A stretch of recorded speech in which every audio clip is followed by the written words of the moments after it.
Hi guys, thanks for all coming. So I'll just start off with a bit of an introduction. As Steve said, I'm the apiary consultant. And so I've been beekeeping, well, I started beekeeping for the Tweedales in Taihape. I did about 2.5 years there, and then I after that moved back to my hometown, Wanganui, and worked for Convita for 3 years. Which soon after that I started up my own company, doing my own apiaries and trying to do it, my own ways and things like that. So after that I got involved with Manuka farming and I was on some of the research plots. My hives are on there, and after that we realised that we needed to actually go further and get with people from the very first step all the way to what we found 6 steps, and basically from the start of planting, the very start of actually inspecting the property, to the very last step where you're actually getting income off the property and the Manukas planted in apiary sites and all of that. So I also went to Japan on an internship, saw how they get honey there and royal jelly and other bee products, and one of the biggest companies in Japan actually, and they export all around the world.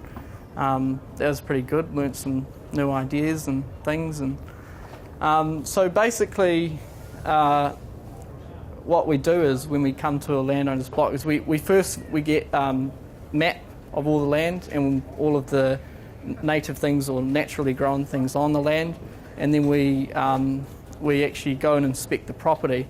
So I'm just going to use this picture here as a bit of an example of a property.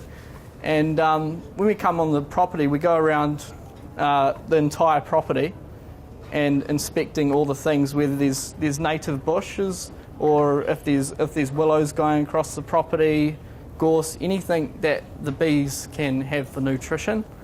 So, and it's very important that bees have nutrition, otherwise if they are not healthy and they're fed constantly artificial supplements as a replacement for natural pollen, it works, but it's not quite as good as the natural thing. So what we do is we actually look for all of that.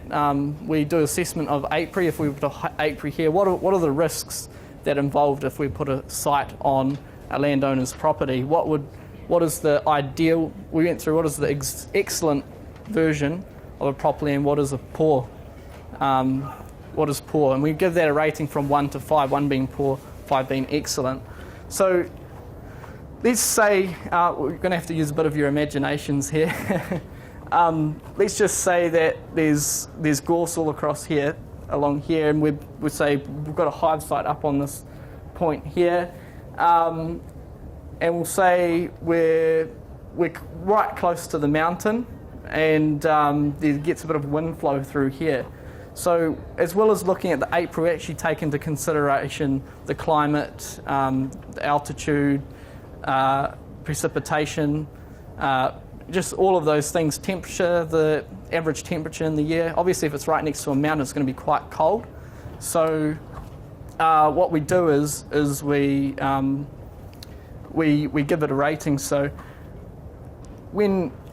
if this was quite a windy area, it would get quite a low rating. If it had gorse, then we would obviously rate it a high rating because that's nutrition. There's other things that contribute to that.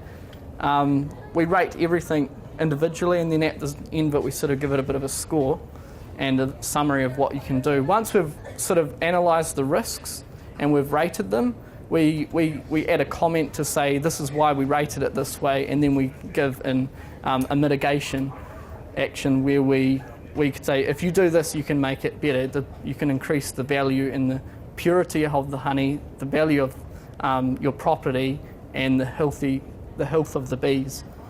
So there's certain things we can't change, like the weather or the climate, things like that, but when it comes to nutrition or honey purity, which is, for example, if you had half, say 50% Manuka and 50% clover, then your honey's obviously, going to be multifloral honey. It's going to have clover mixed with bush, which at the end of the day, it may be roughly worth about, say, maybe $20 a kilo, say 5+ it may get. The more you add to the honey that's not Manuka, the less purity it has, and people obviously the consumers like to pay for, and the buyers like purity. So we'll basically give you an example, and we'll say this is what you can do to increase that, and then it could be, say, if it was 100% Manuka and it was planted with the highest activity cultivars we have, and we were capable of planting them there, then basically the honey could be worth up to about $100 a kilo. So there's quite a dramatic difference, and as well as that, with hive health, if we don't have healthy hives, they won't actually gather any nectar. They'll just be sick in their hives. So you might not get any honey flow at all. So those are some dramatic things that affect the bees. Whether you can't help, obviously, every 1 in 4 years or so we get a really good year, but some other years it can be quite like last summer was very cold. We can't do anything about that, but once you do get the honey flow, you want it to be pure. So once we've sort of done an assessment, then we give you opportunities of increasing increasing that, and we make a bit of a plan, a financial plan, and how much it will cost to do all of that and to modify your property.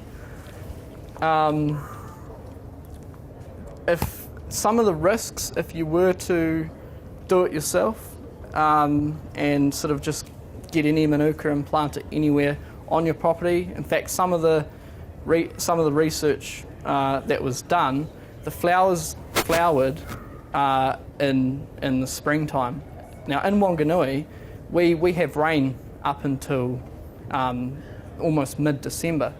So the early flowering plants produce no nectar, especially at a young age where they first start producing nectar.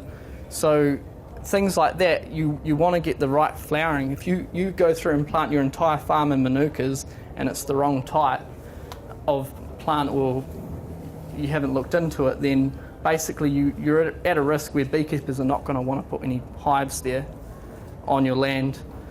And another big thing is actually communication between the landowner and the beekeeper. What are you getting from your land or from the land? What does the beekeeper want off the land? How do you increase that?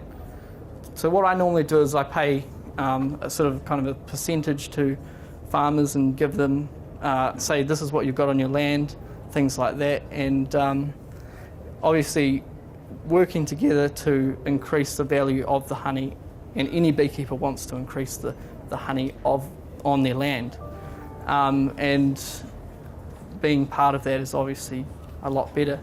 So in certain situations, if you don't place the hives right and it's in a windy area, the hive's obviously going to get sick. Tracks, if they're quite dangerous. Another big thing is actually health and safety. Some of the tracks, and obviously the landowners don't generally know what type of vehicles they're going to use on the land. So just getting someone to go through the property and look at all the tracks and things and say, well, actually this equipment won't fit through the track. It's going to be more expensive to maintain the hives, or sometimes you need to use a helicopter. So things like that can actually save people's lives as well on dangerous tracks and things. So those are just some of the risks if you were to just plonk Manuka anywhere in any part of the New Zealand. And another big problem I've noticed with today's industry between landowners, beekeepers, there's no clear thing of what landowners should be expecting from their property and what beekeepers should be expecting in return for the rentals and things like that.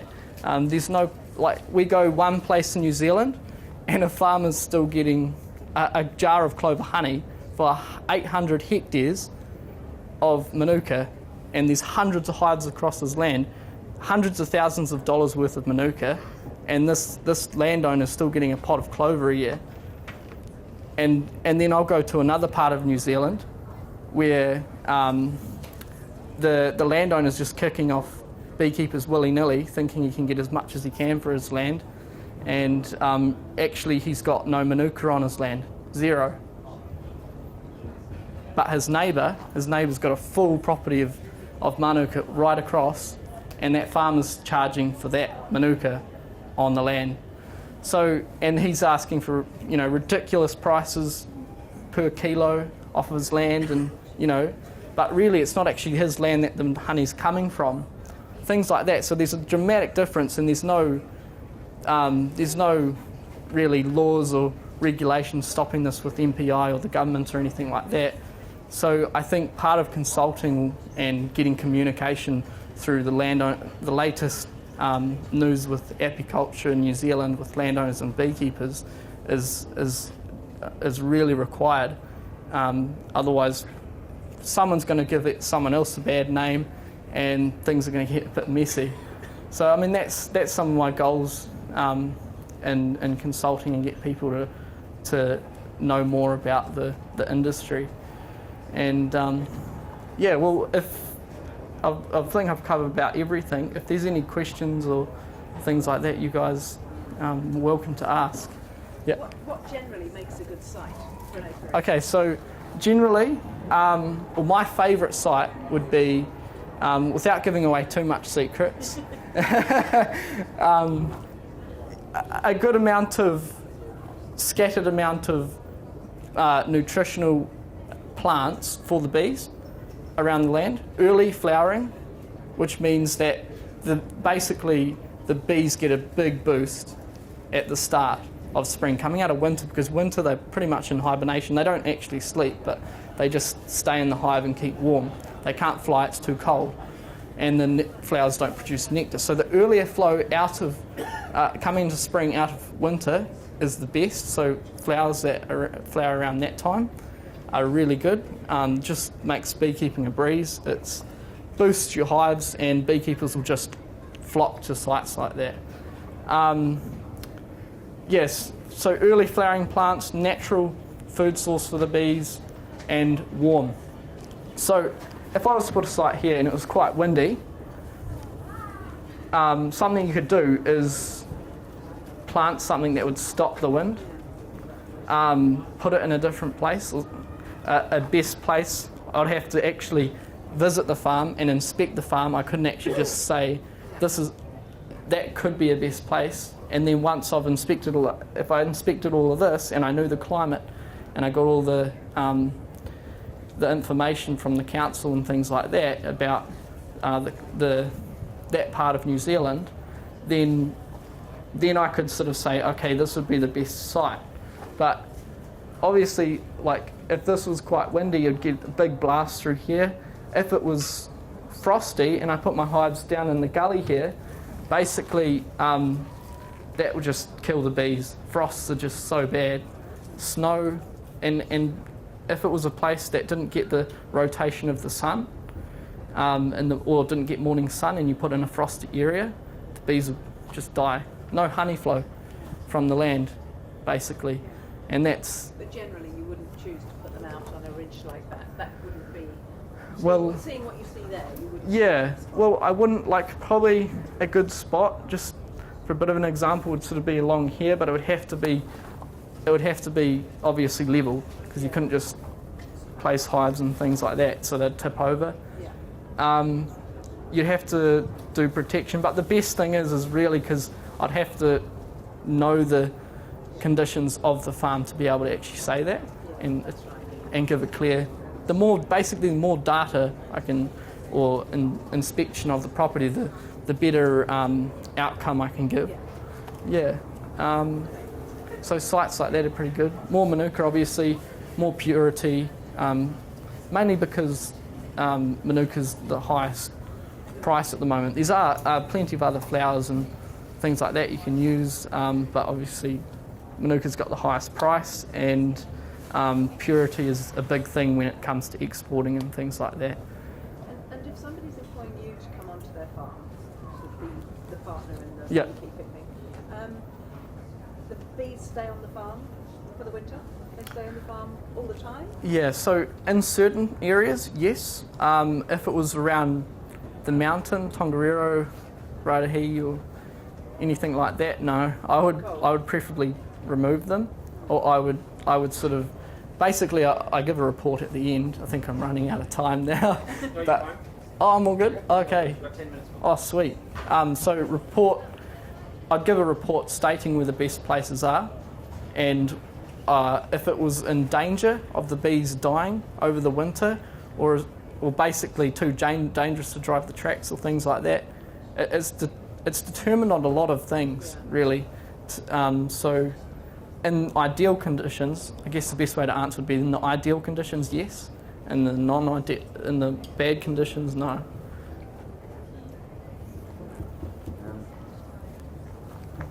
Just there's that myrtle rust Myrtle rust has come to us. So how should we view that as a threat? So yeah, myrtle rust is quite interesting. Actually, Jonathan from Convita actually went to Australia, and he's inspected the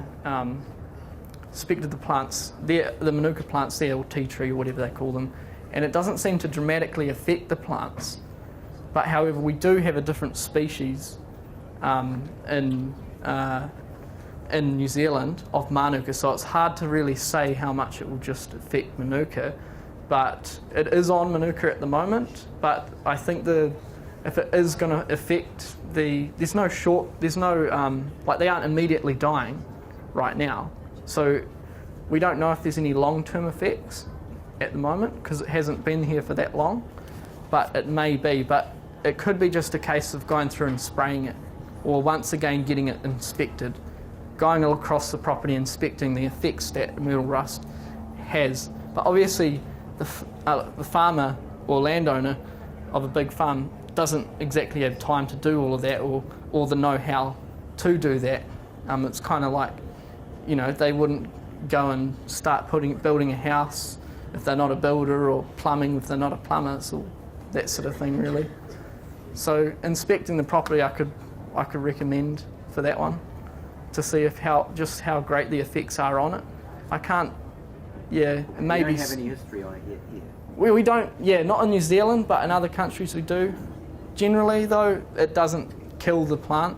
But we don't know how it will affect the Manuka and the activity in Manuka.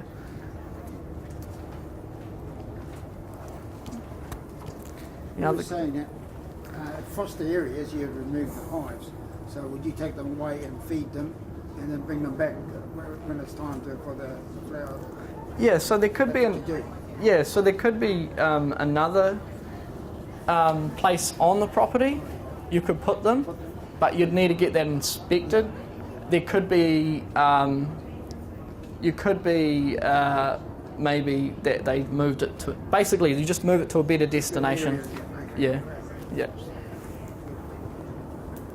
Yeah. Obviously, on tops of hills are never a good place unless they're sheltered. Things like that. But the best thing is to get the entire place inspected, and then you can get a risk analysis done on it. Johann, could you comment on American Farm? Oh, yes. Issue to be our way, and why it spreads, why it happens? Yeah, so a part of the have we got a copy of, we actually, part of the consulting, we give a copy of the risk analysis, which has all of these factors included, like AFB, disease, pesticide sprays. If your neighbour is spraying on the property, like if you own this property and then neighbour owns that part of a property, and they want to spray their whole land in the middle of summer, and they've got Manuka, all of your bees are going to be on their land and poison them. And the same with AFB. If a beekeeper has site here or wherever, and then there's a beekeeper just over the hill here or over here, and this guy's a cowboy, he doesn't know what he's doing, he's got AFB, then basically that's not going to stop a bee. A bee will fly. A bee flies over fences, and basically he doesn't know what he's doing, those bees will fly over there, rob out the beehives, the infected beehives, and basically as soon as a beekeeper finds that, you just burn the hives. And with hives rising at a price of $1,000 each, it's quite bad. All because it's kind of like foot and mouth, but for bees. And it's getting quite bad at the moment because there's a management agency that takes care of all of that, which we pay levies to and things like that. But we just have to burn the hives basically. But there's as well as in the inspection, I ring up and ask if there's any risks of AFB in the area within 3 kilometres, and basically they can tell you and say, okay, no, it hasn't had AFB in the last few months within 3 kilometres. So that is included in the risk too. The same with pesticides. You need to have a good relationship with your neighbours and things like that. So they'll tell you if they've got sprays coming or things like that. Otherwise, once again, you've done all this work to put the bees there, and then they're poisoned, and no honey flow from the land. What is the disease you're referring to where you'd have to burn your hives? AFB, American foul brood. Oh, is the foul brood in New Zealand, isn't it? Oh yes, so there's European foul brood and American foul brood. Yeah. American foul brood's in New Zealand, but European foul brood's not here yet, which is pretty much the same thing. It's a little bit worse, but both are pretty much just as bad as the other, and I'd expect the same things would be done where you'd have to burn the hives. How long has it been in the country?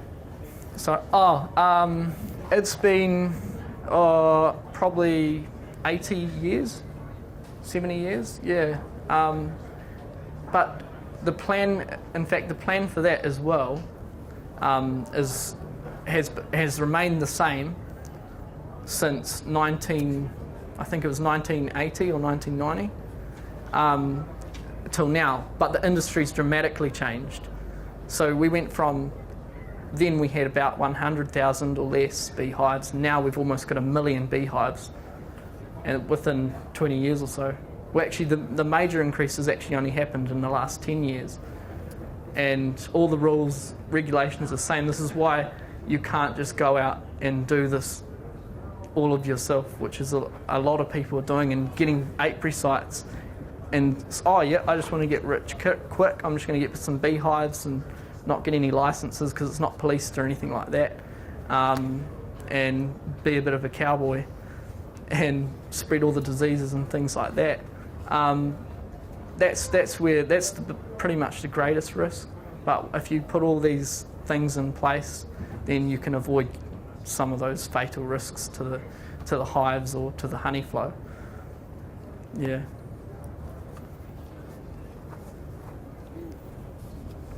Any other questions?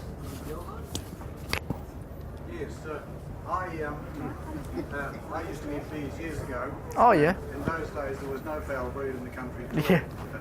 But I was on Waiheke Island at one stage and talked to a beekeeper there, and he was getting Manuka honey, and it was absolute pure Manuka honey, which meant it was so glutinous and thick and almost black. And there was no way you could get it out of the combs, so you did comb honey. Well, nowadays, how do they get it out of the combs to blend it with whatever they blend it with? Yeah, so I actually... Hello. Oh, there you go. Yeah, so part of my mentoring, actually, I've got a couple of people I do mentoring for, is that people that want to start up doing beekeeping and things like that, or used to do beekeeping but they're not sure about what's involved with it now. I do a bit of mentoring for that. One of the things is that we do now is we actually have stronger frames, and we have stronger centrifuges. So centrifuges basically a machine that spins the honey out, and if we have stronger frames, they don't get ripped to bits. So the Manuka we also heat it a little bit so it comes out, and obviously the technology is a lot better now. But yeah, it is still, we cannot get, last year actually with my own Manuka was very sticky. You just, it was almost like super glue. And it quite a lot got left back in the frames. What was left in the frames. We can't actually avoid that. It still happens a little